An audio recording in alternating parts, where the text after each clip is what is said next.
Magandang araw mga guys. Ito yung panahon na kung saan ay pumila kami sa Maynila. Bagyo yan mga guys. Umabot ng 4 na araw. 5 araw at 4 na gabi po kami nang pumila dyan. Dyan po yan sa PGH. Kasi po ako po ay may anak na warrior. So, talaga pong nilalakad ko dahil po nangangailangan kami. Nung time po na yan ay nangangailangan kami ng 3 million dahil magbo-bone marrow transplant po ang anak ko. So, ang isang nanay po ay walang hindi gagawin para mailigtas lang po ang kanyang anak.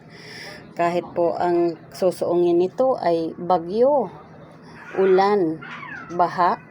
Yan po ang aking dinanas dyan bago po ako nakaipon ng pang bone marrow transplant ng anak ko. Pero sa ngayon po ay tapos nang na bone marrow ang anak ko. Isinishare ko lang po ang aking mga naranasan dyan. Ayan po, grabe po ang tubig niyan. Hindi po ako nakauwi niyan gawa ng wala pong biyahe pa uwi dahil ako po ay taga Rizal. So sa Maynila po ako pumila niyan sa ahensya po ng gobyerno. Ako po ay nanghingi ng tulong para po madagdagan ang pang bone marrow transplant ng anak ko dahil ang anak ko po ay cancer patient po. So ayan, nakapila po kami diyan sa labas po yan ng PCSO. Hindi po pwedeng pumasok, papasok lamang po kapag umaga na. So hindi naman po tayo pwedeng pumila ng umaga na gawa ng hindi tayo mauna sa pila, kaya tiyagaan lang po yan. Ayan o, 3 po kaming naging magko-close dyan sa paglakad ko na yan. Salitan po kami sa pagbili ng pagkain namin. Basa din po ang amin po niyang mga damit mga guys. Pero nakakapagbihis naman po kami kapag araw na. Nagsasalitan din po kami kasi may CR naman dyan. Basta't makikipagkapwa-tao ka lang. Ayan, naging close ko po yan sila.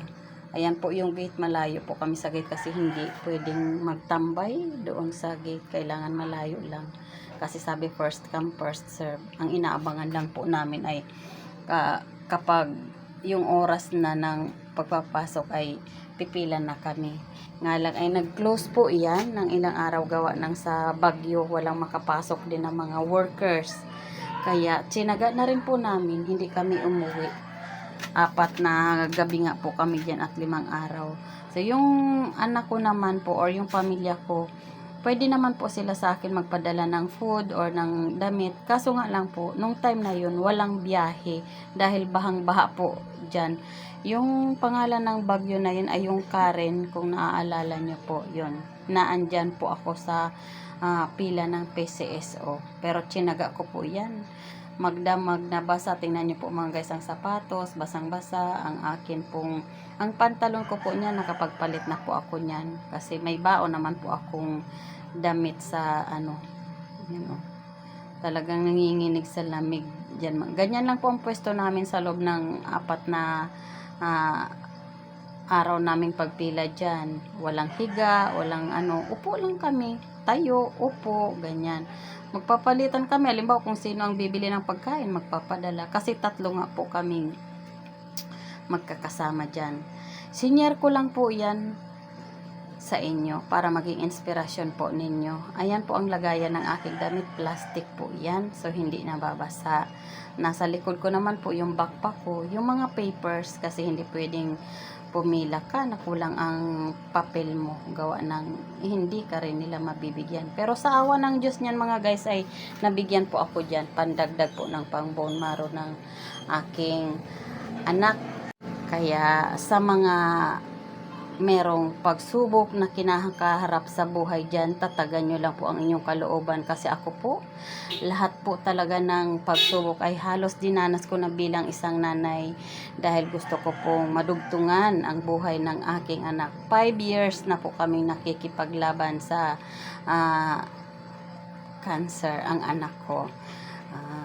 Ang kasagutan lang daw po ay ang pag bone marrow. Kaya alayan po mga guys, umulan na. Humahangin pa po yan. Bukod po ng baha at hangin. Ayan po mga guys, baha na yan dyan. May sumabog pa po dyan na transformer. Yan ang mga dinanas ko. Pero idinadaan ko na lang po sa kanta. Ayan sa pwesto po namin ay binaha na. Yan Diba po, bahang-baha. Pero hindi po sumuko ang inyong lingkod. Ayan, diba? Sa loob ng 4 na araw. Diyan po kami sa baha. Ayan. Pero kinaawaan naman po tayo. Diyan po yan sa Maynila, sa PGH. Sa harap po yan ng Supreme Court. Yan, may nakabili na nga po kami ng pagkain. Nakatayo po kami habang kumakain dyan, nakapayong. Kahit naman po nakapayong, mababasa ka pa rin kasi yung anggi ng hangin. Dahil malakas po ang hangin yan. Meron din po dyan isang puno na bumagsak. Yung malaking akasya po dyan sa PGH, yung nasa 300 years na daw po ang edad ng punong kahoy na yan. Bumagsak po yung malaking sanga pero hindi na po tayo tinamaan. Siguro po kinakaawaan na lang tayo ng ating anghel. Yan po. Hindi po talaga ako niya nawala ng pag-asa dahil ang nasa isip ko na kailangan ako ng anak ko. 'Di ba? Nagbunga naman po ang akin pong paghihirap sa panahong yan dahil nga po nung last December ay na-bone marrow na po ang aking anak. Sa ngayon po ay nag-aantay na lang po kami ng result kung siya po ay magiging free cancer or patuloy po sa pagpapagamot. Pero umaasa po kami. Ang inaantay ko po ngayon ay sa PET scan po. Yun po ang magsasabi. Kaya mga guys, sa mga taong nahihirapan sa buhay, hindi po sagot na magmukmuka lang sa bahay. Kailangan ang determinasyon. Basta ako po ang nasa isip ko lamang po ay makakuha ako ng pangdagdag para po maisalba ko ang aking anak. Ayan po, naglalakad ako niyan. Bit-bit ko yung aking pagkain. Hindi ko alam kung saan ako pupwesto. Kasi gutom na rin po ako niyan mga guys. Gusto ko mong kumain. So ayan, meron naman pong time na hindi siya umuulan. Yung patigil-tigil po ba. Pero dyan lang po kami paikot-ikot lang sa sa building na yan. Hindi ka pwedeng lumayo kasi kailangan titingnan mo yung gate. Kapag nakita mo sa gate na marami na tao, takbo ka na kaagad doon para hindi ka maunahan. Kasi nga inaabangan natin na kapag nagpapasok sila, ayan, umuulan na naman, bugso-bugso po. Pag umulan pa naman mga guys, kalakas-lakas. Basang-basa po ako niyan. Ang kapal ng jacket ko pero lamig na lamig ako. Pero alam niyo mga guys, hindi kaya ako nagkasakit niyan. Pasma ang abot mo pero siguro sabi ng Panginoon sa akin ay tama na yung ganong pagsubok na binibigay niya, no? Kasi kung ako pa magkakasakit mga guys, paano na po ang paglakad ng mga requirements?